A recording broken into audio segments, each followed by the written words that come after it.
Living in the Past is a Turtle, Mysteries of Azeroth, and Everlook Broadcasting production.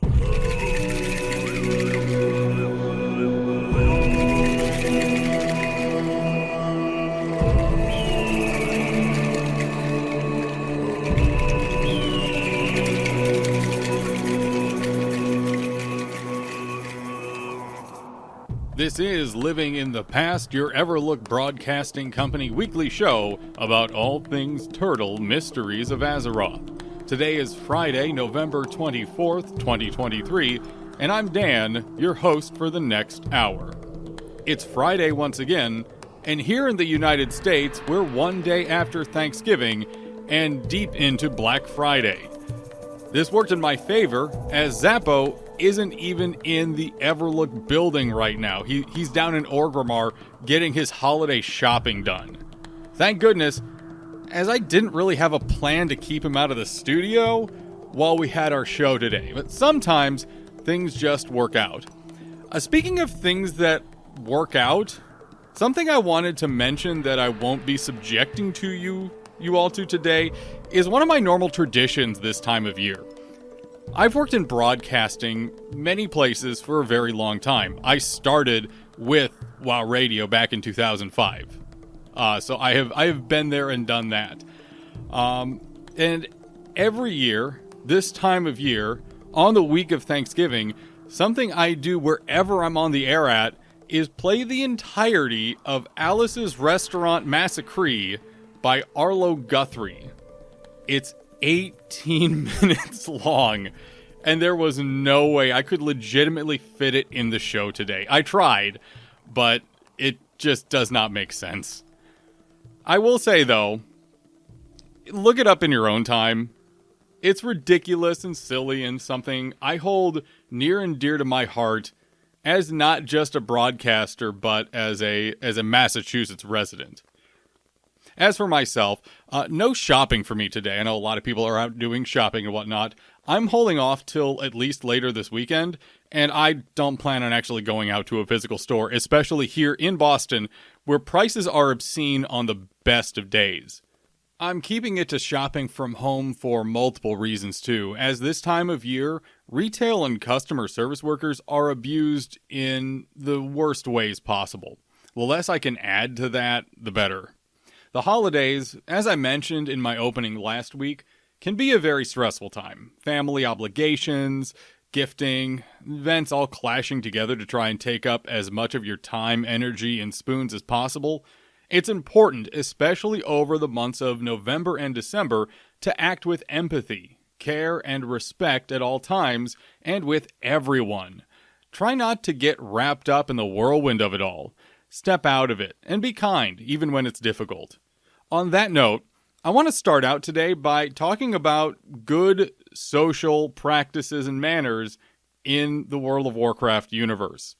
As so often, it seems like people are out for themselves or willing to do anything just to get ahead. We all exist in this world together. And if we make the choice to be rude or abusive, then the world is that much worse for it. What are some good and maybe not so good social habits of our time in yesteryear here in World of Warcraft? So let's talk about that. And when I mean social habits, I'm specifically referring to how we interact and function together as a community. So often we can try to take advantage of one another. And if I can do my part I'm doing my part. Sorry, that pops up in my head every single time. If I can do something to kind of push against that or make people realize that it is important to build connections and relationships, all the better. I am pulling a bit from either side of my existence where networking, the term networking is so huge. So of course, take what I say with a grain of salt. I am very, I'm the kind of person who worries about every single interaction on an excessive level. But I also really notice it when people actively push my buttons. So there's a lot that goes into this. And I will also say there's nothing technically wrong with being out for yourself. But I do feel when it kind of overrides our normal good social practices, then it becomes a problem. Hopefully, so take what I say with a grain of salt overall. The first thing I want to talk about is the habit that so many people have of PMing warriors, druids, and paladins to ask them to tank. And healers do sometimes get this too. I don't think quite as often, but it does happen. There's rarely a good outcome for this. Rarely are you going to slide into someone's DMs and say, hey, I know you're probably doing something else, but if you want to do this thing for me right now, that'd be great. Thanks. That the premise alone should just scream, hey, this doesn't sound like a good idea. But it happens constantly. And I've noticed this more and more as my warrior approached 60 and then dinged 60. The amount of time some random person has been like, hey, come tank for me. And then either provided no context or invited me to group. I don't like that. I don't like that at all. It's one thing to be shouting for, a tank in world chat or asking a friend to do this, because that's a pre-established kind of method of communication. But to DM someone or whisper someone in game and ask that they tank or heal for you, it's incredibly rude. And honestly, it rarely works out. Now, if you build that relationship with someone and certainly they're okay with you tanking or okay with you asking them to tank for you, that's a different story. If a friend is whispering me or someone that I raid with regularly in Pugonomics and says, hey, we're in a pinch, we really need a tank, can you come and help us out? 8 out of 10 times I'll probably say yes. I don't mind tanking for the people that I know. But if you're a complete stranger and I don't know you and I don't have any context for why you're whispering me, it starts off feeling you're trying to get something out of me, and it's very antagonistic to start off with. So instead of focusing on random whispers and DMs, build relationships, build connections, actually have a list of people that you can ask for help when you need it. Because honestly, this is an MMORPG. We can't do stuff alone. It's just not possible. So it's better to build community, build relationships, focus on building your almost like a stash of resources where, okay, you have these lists of people that you can get in contact with when you're looking for certain things. Not a bad thing to have at all. And the more you work with people, the more you get to know them, the better that connection is. And certainly that leads to, putting raid groups together, actually building community. So it's a good thing to keep in mind. Speaking of building community, though, there is also a little bit of a habit I've noticed. I not like specifically on Turtle, but in most private servers in general over the last 5 to 6 years. And it's people don't always care or respect loot rules in a group. And I say private servers, but I also do loop. I lump classic vanilla into this as well. There are times where I have experienced people trying to either get loot where they didn't soft res something or they didn't soft res anything, and they're trying to bend the rules in their favor, or they're trying to change their SRs after a raid has started or after the lock has been put on SRs, or people are trying to justify trading items on a very regular basis. People are trying to barter stuff. There's a reason that GDKP isn't allowed on Turtle, and it's not just because it heavily leans on gold farming. We want to try and make sure gold farming is never a sustainable thing on Turtle. But that's not the only reason it's not allowed on here. there's so much abuse that can come when people try to squirm and manipulate loot mechanics in their favor. One thing that annoys me a little bit, and this is not something that I think is an actual problem, but it annoys me, is when, you're doing an MC or BWL where the loot isn't as, not everyone is going for these pieces. Sometimes pieces will just go to off-spec because no one needs them. And a lot of people purposefully waiting for off-spec rolls to pick something up to avoid a +1. Where it is absolutely something for their spec and they're using it as their main spec. But because so few people are rolling on it, they let it go to off-spec and still grab it.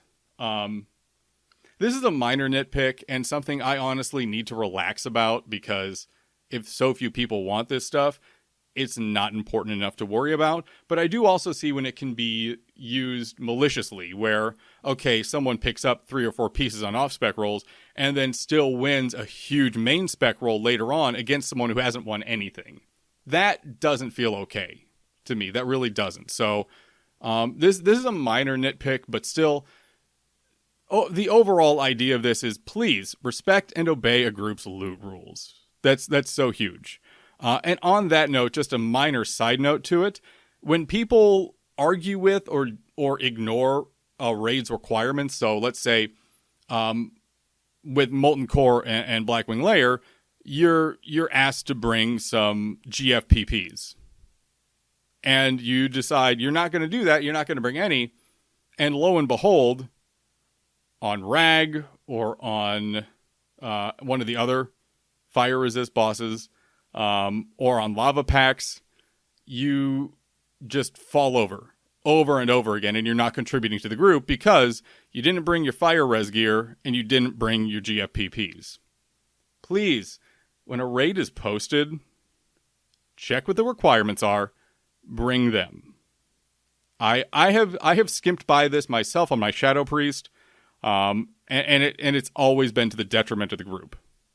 So please, check the raid requirements for the group that you're a part of and bring those required items.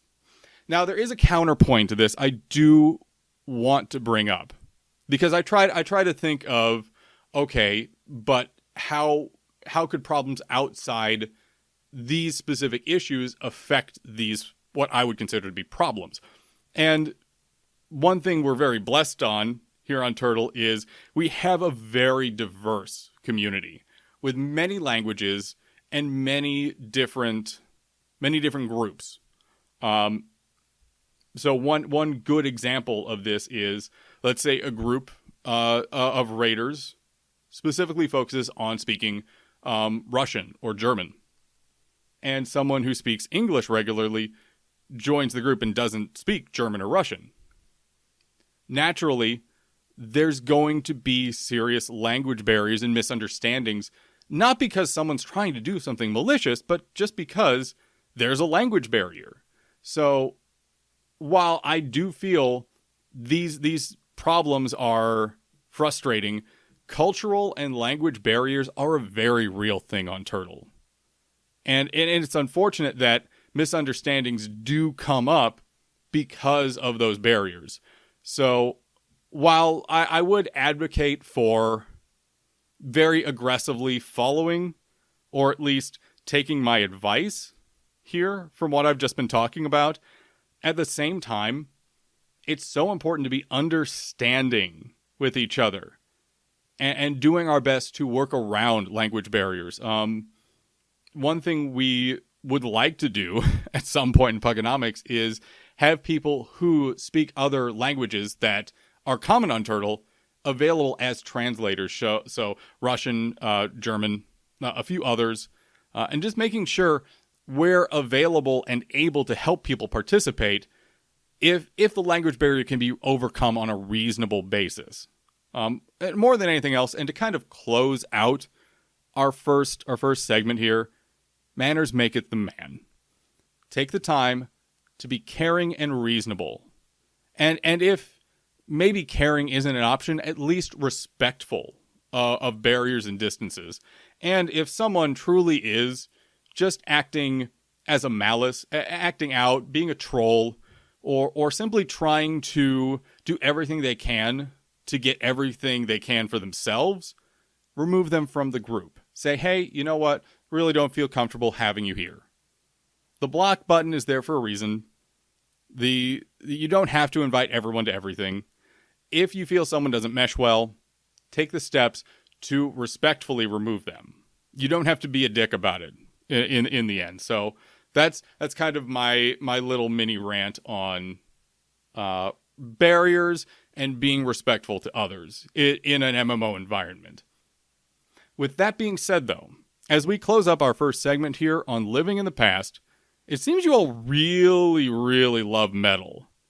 So we're going to head back in time today and feature some prime metal musical cuts, at least here with our first break. Later on in our second break, I'm going to be slipping in more Old Gods of Asgard with one of their absolute banger tracks from Alan Wake 2. But first, you don't hear much about Iron Maiden or Judas Priest anymore, and it's a damn shame.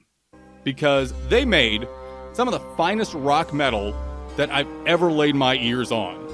These are classic MMO gamer tracks that have withstood the test of time and emboldened our souls to crush our foes before us and hold our heads high through every victory. To start out today, we'll feature The Trooper from Iron Maiden and You've Got Another Thing Coming from Judas Priest. After the break, we're going to discuss the lore of goblins and high elves and how well they may or may not fit into the world here on Turtle. More on that after the break.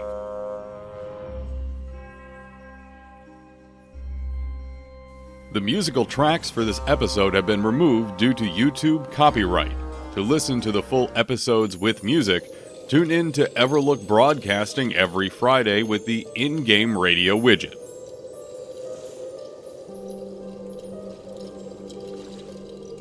My go-to bands when I need to really, energize myself, pump myself up, are everything from AC/DC to Iron Maiden and even to the Donnas or Green Day. But there's something about that metal from the 70s and 80s that really gets the adrenaline going. You love to hear it every time it comes around on your playlist or Pandora. And once again, I'm asking myself, do people still use Pandora? Do people know what an iPod is? Or am I just old? I could be old. I'm probably old. Let's move on and let's talk some lore here for our main segment today. It's Goblins and High Elves time. I hope everyone's excited for the new starting zones for each faction. The High Elf one in particular is something I am stoked to explore. It looks like it has so much new detail, as well as the new expansion for the city for the High Elves. Turning the clocks back, however, let's see where the High Elves and Goblins came from in the Warcraft universe, both in story itself as well as chronologically in the RTS game. So let's actually start out with the High Elves here. Chronologically in the games, we see the High Elves introduced in Warcraft 2. Very early on in the human campaign, they were introduced in the second mission. The second mission of the human campaign, Terran Mill. The elves were captured, unbeknownst at the time, with certain interference from Alterac, but captured by trolls near the town of Terran Mill in the Hillsbrad foothills. You have to go and rescue them. You get them back. They teach you their Sylvan arts, and they add their force to the Alliance. And this is how we get not only Elven Destroyers, but Elven Rangers, these wonderful archers, and a lot of that ranged firepower that, in Warcraft 2 at least, the Alliance has to rely on. However, if we want to take a look at the actual story, goes back a little bit further. We have to go, I think 10,000 years or something, back to the Highborn. Now, for those that don't know, Highborn is kind of one of the original groups of night elves, of Kaldori. There were obviously the druids. There were normal night elves, and then there were highborn. Those that really were magically inclined. When the Sundering happened, 10,000 years ago, the highborn were broken up into a couple different factions. One, which kind of went down with the ship, so to speak, quote unquote, became the Naga, with Ajara still leading them. Another group, a much smaller group, kind of cloistered themselves in Dire Maul. I forget the actual original name of Dire Maul, which is not a good excuse, and I should know that, but I do not off the top of my head. But there's a small group, obviously, in Dire Maul still. And then you have the Highborn that said, hey, that was bad, demons are bad, but we really like magic. Those Highborn were exiled. And they, after the Sundering settled, were sent off in ships elsewhere. They were told, you cannot stay in Kaldori society. Landed on the Eastern Kingdoms, originally on the very western tip of Tirastfall. You see a little bit of that in the quests that you can get for the High Elves to go over as Alliance players and explore a little bit of the western part of Tirastfall Glade. It's a fun little addition. And you also, I was surprised when I did that on my High Elf, not my High Elf, but my Night Elf, because also there is a remnant of Lordaeron over there, and I'm like, oh, these are legitimate Lordaeron troops. Huh. Okay. Anywho, that's a fun set of quests that you get to go do over in Western Tirastfall Glade, which is a custom zone for Turtle. They couldn't stay there. They could not stay in Tirastfall Glade. There was a very bad presence there. And it was clearly, I'm not going to just say haunted because it's a little more nuanced than that, but it was bad. So they continued on, migrating as a group all throughout the northern part of the Eastern Kingdoms until they got to Quel'Thalas. Quel'Thalas was a very magically inclined area. Much like Dalaran, there were some leyline interactions going on there. They felt at home. They felt a natural, magical presence there. So not only did they establish the first settlements there as high elves, but they kind of took the time to rename themselves, to re-identify themselves. They did experience a physical change due to this, and this is never really talked about too much, but obviously a night elf does not look like a high elf. There's a skin pigment difference, and there's a physical difference where there's a little less body mass, there's a little less musculature, there's a little more reliance, obviously, on magical adaptation in their society, and I think that is something that should be mentioned. But they established Quel'Thalas, they re-identify themselves as Quel'Dori, and they focus a more worship on the light and the sun. We can see a more extreme extrapolation of this when Blood Elves happen in Warcraft 3, where they take that sun worship to an extreme with the fire magic that they use and a lot of the more excessive burning things that they start doing. But otherwise, this is kind of where the High Elves are at the time that we meet them in Warcraft 2. Whereas, on the Goblin side of things, Goblins originally introduced once again in Warcraft 2. However, unlike orcs and ogres, they were not brought in through the dark portal from Draenor. Jesus, my brain just stopped there for a second. My God, the cats both rushed into the room here just now, and I had to stop myself from just stopping and being like, "What are you doing?" Goblins, they were here long before any other greenskins were. They have their cartels that they've ran for ages. I'm not sure exactly where they come from, to be honest. How they naturally evolved is a good question in my mind, and I'm not 100% on it. But what we do know is after they've kind of established themselves and their mercantile fleets, they operate out of a chain of islands out in the Great Ocean, south of the Maelstrom. And these cartels have arms that, like, not like literal arms, but arms of influence and power that reach out all across the world. Gadget Zan and Booty Bay are good examples of this. Ratchet as well. Although Ratchet, I believe, was established because of Orgrimmar and not beforehand. Gadget Zan has been there for ages, as well as Booty Bay. With that being said,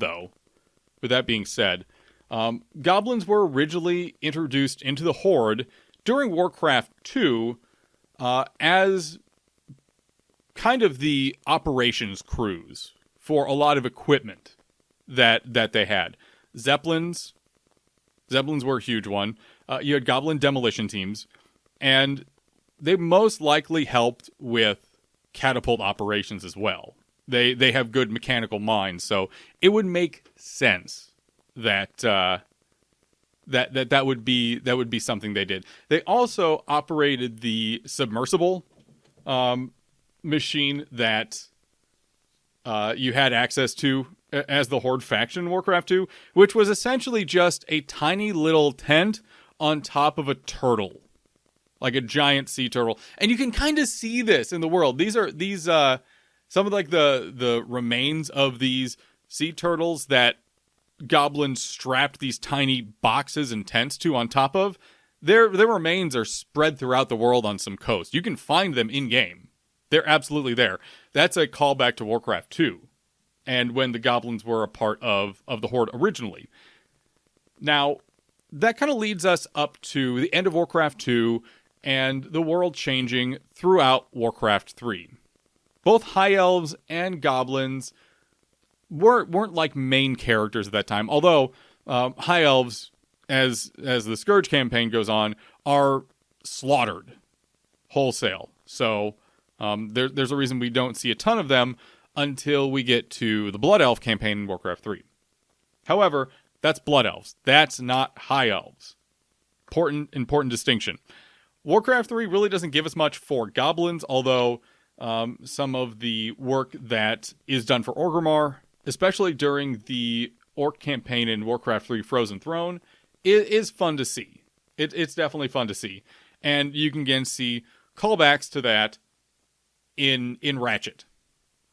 So where, and this is kind of an important question to ask, how do our current factions acquire or ally with the High Elves and the Goblins? Again, starting with the High Elves here, it's a natural connection. It makes sense that the remnants of Quel'Thalas, of the High Elves, were going to look to traditional allies for assistance after their nation was destroyed. And while this faction of High Elves aren't Blood Elves, it does ask the question, okay, but what's going on in Quel'Thalas? I want to know. If the High Elves aren't there doing their High Elf things, what is there? Inquiring minds would like to know. Maybe that's a future raid. That'd be fun. But it does make sense that they would reach out to the Alliance. Originally, the starting zone, and this is what we have right now, is over in Loch Modan. But the fact that it's being moved up to the High Elf new capital city, I have a tough time calling Alathalas the capital city, but that's how it operates. So I'm probably just going to need to bite the bullet and start calling it that. We're getting that starting zone. It's a natural evolution for the High Elves to once again ally with people that they've worked with previously, because there is some there is some level of xenophobia, especially against trolls.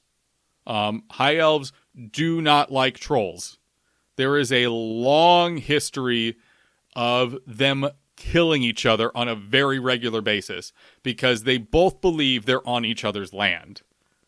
Forest trolls in particular are bloody cannibals and will absolutely do whatever they can to destroy any high elf that they see. So the fact that the high elves needed help and looked to the Alliance once again to work with them to make sure they were safe, just it makes perfect sense. It really does make perfect sense. Now the goblins, on the other hand, the goblins, with the way the cartels are set up, I do like that, goblins look to allying with the Horde. But I feel like there's a lot that's going into. I'm trying to word this correctly because I like it, but I don't love it. If that makes sense.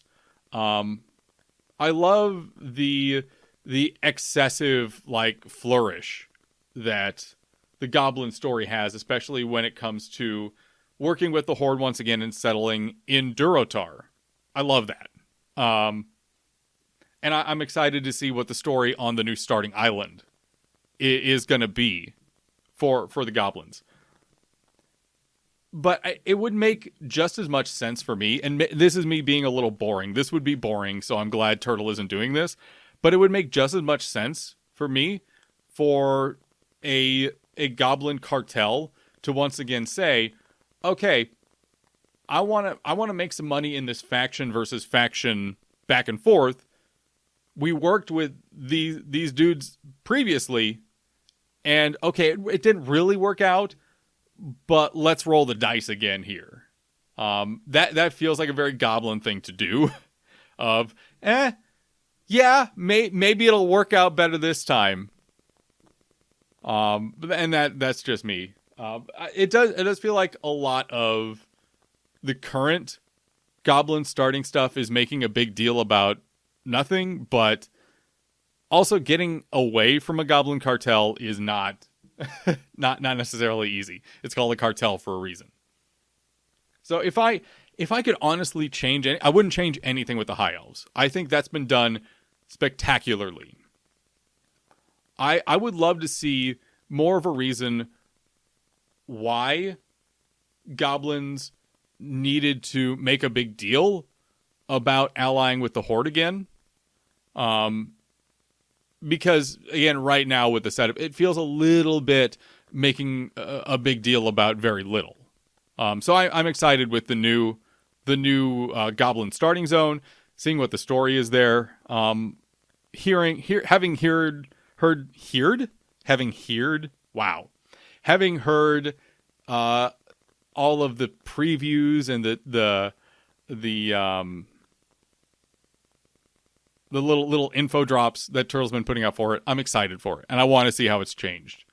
But that's really the only thing I could change. Otherwise, how the Goblins and High Elves are integrated into the current factions and how they fit in the world feels great. It feels stellar.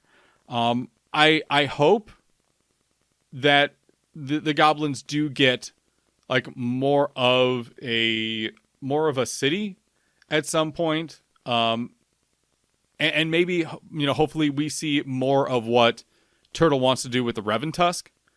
Because right now it feels like the Reventusks are being kind of okay, they're just there off to the side. They're doing their thing. I would love to see that more built out. I really would. Because goblins don't necessarily get the same thing. Anywho. I think more than anything else, I love having High Elves and Goblins here.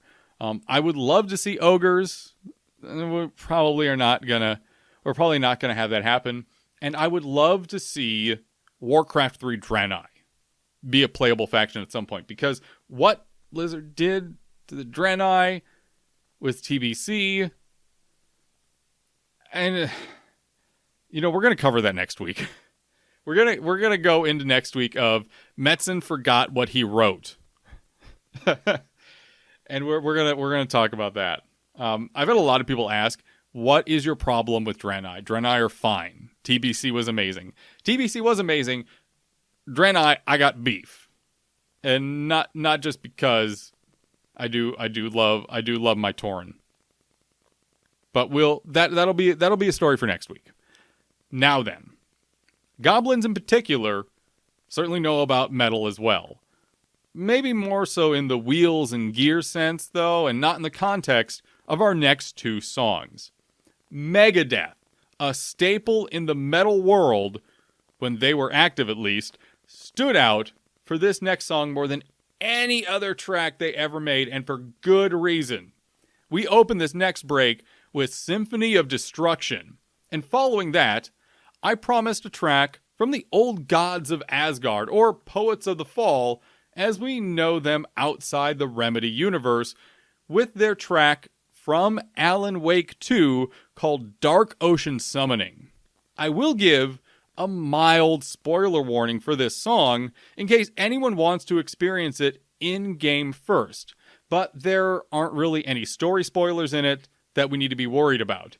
Still, discretion is advised on this just in case. After the break, we'll be back with our final segment on reminiscing back on the launch of World of Warcraft in late November of 2004. Stay tuned. The musical tracks for this episode have been removed due to YouTube copyright. To listen to the full episodes with music, tune in to Everlook Broadcasting every Friday with the in-game radio widget. I did finally get around to finishing Alan Wake 2 last weekend. And while I didn't personally love the ending, the game itself and the writing was stellar. I strongly recommend anyone who loves mind-bending game writing, survival horror, or just Remedy in general as a company, pick it up.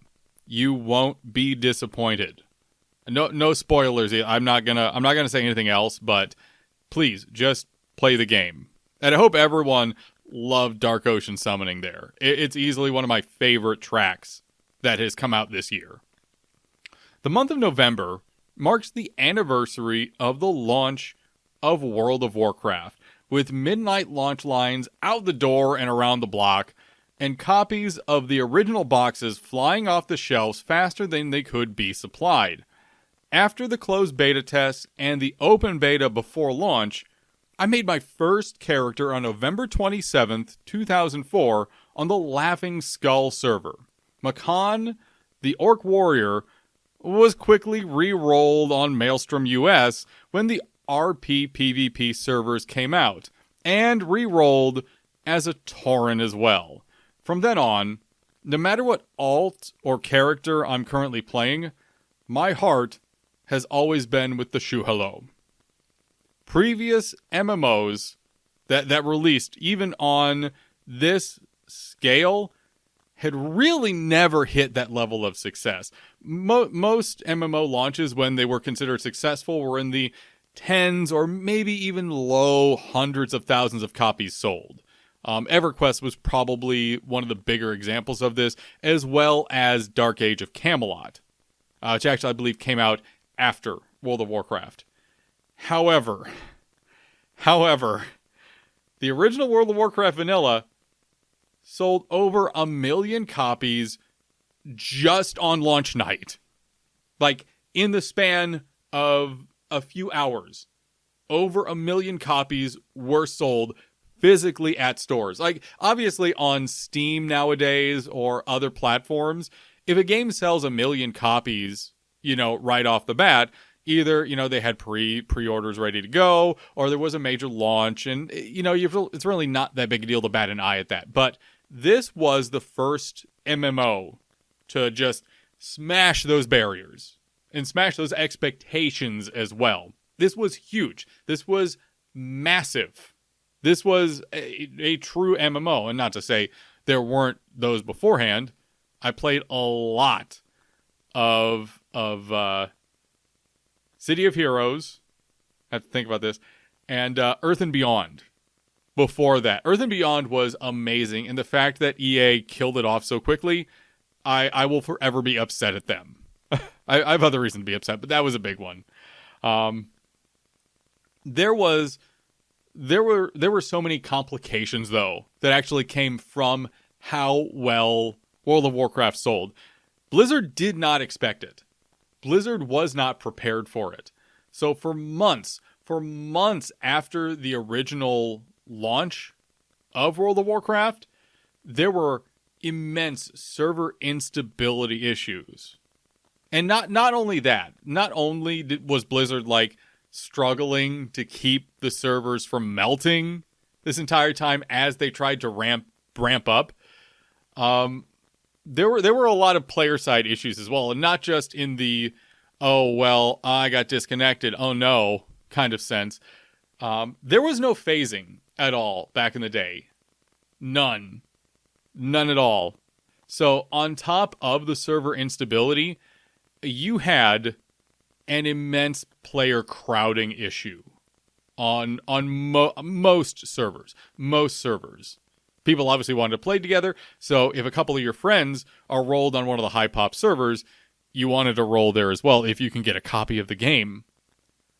So naturally, some servers just continued to be overpopulated. Queues were a huge problem. Population was a huge issue. And it took a while for Blizzard to kind of catch up to this unexpected success. Again, no MMO had hit anywhere close to the sales figures that World of Warcraft hit just on its first day. For example, Blizzard actually held off on providing new copies to stores in certain areas because they didn't want people trying to log on to the servers. They were afraid their infrastructure would just collapse at a certain point. And for good reason. Again, they didn't have any context as to this happening. This was new territory that was tread. The other thing I want to point out with the original vanilla launch, and we got to experience a little bit of this when the new zones and Lower Karazhan and Emerald Sanctum came out, is on launch we knew so little about, I'll just say so much of the game. Whether it's game mechanics or instances or raids, even class mechanics, or how certain stats functioned or what loot you should go for. We knew so very little. We thought we were starting to learn a lot, but not quite so much. Not quite so much.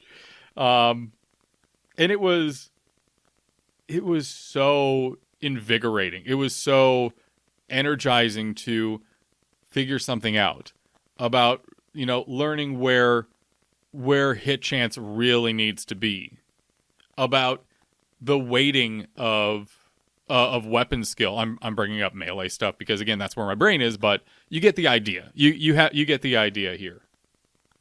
We knew so little, and when Thoughtbot happened, it's like, oh my lord, we have a resource. We can go to this website and we can type something in and we can try to find information on it.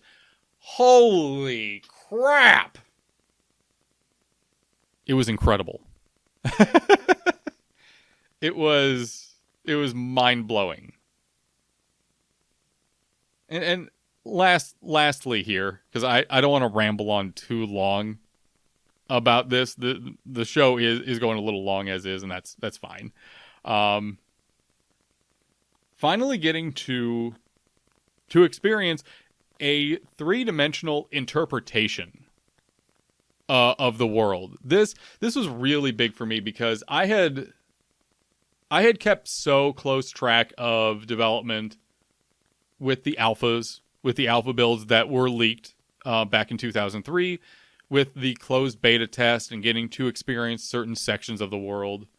And then seeing people's interpretations in custom maps in Warcraft 3. And then finally getting to experience it all. Or at least what was the all at the time in late 2004, with some of the world still unfinished. But getting to experience that interpretation of the Warcraft universe in that fully realized three-dimensional scope was something that I wasn't really ready for, to be honest. I thought I was ready. I thought, okay, no, I'm going to really dedicate myself to it. I'm going to find everything. I'm going to explore. I'm going to create. I cannot wait for all this. I was not. I was not. My mind was blown from the moment I logged in and made my actual orc for the first time. By the way, I did have a paladin and an orc warrior during the open betas. The open beta, rather. There was only one. But I really don't count those because those characters didn't stick around. I don't even remember the names. Well, I don't remember the name I had for my orc warrior. My human paladin was Blythe. But I don't really count them as, oh, these were my first characters. No, my orc warrior that I really dumped days of time into. That was my first character on Laughing Skull. Anywho, this is kind of the point of all this. The 19-year anniversary of World of Warcraft this month. It's something to sit back, reminisce on, and appreciate. This has been a long, crazy adventure that so many of us have been for, at least for me, more than half of my life now. And it started so much good. So I wanted to take a moment to really think back on it, talk about a couple things, and appreciate it. We have come full circle from that point back to vanilla here, and to a place where we can really appreciate the good work that Blizzard put in to the original launch of vanilla. So thank you everyone for that, and thank you to Blizzard for that.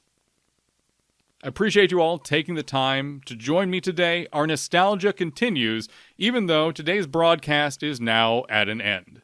And I hope you enjoyed the show here today. A huge thank you to the Turtle developers, moderators, staff, and volunteers. Without the entire team's hard work and dedication, we wouldn't have this station or server group. An additional thank you to the audio engineers and creators here for the use of their soundtracks they've created, which we use for the segment transitions and intro audio. If you'd like to find out more about what I do, I invite you to check out my YouTube channel at youtube.com/TheDanNation and my series, Ancient Lore, a recapture of the spirit of my original podcast, The Ancient of Lore. Until next Friday, let's keep living in the past.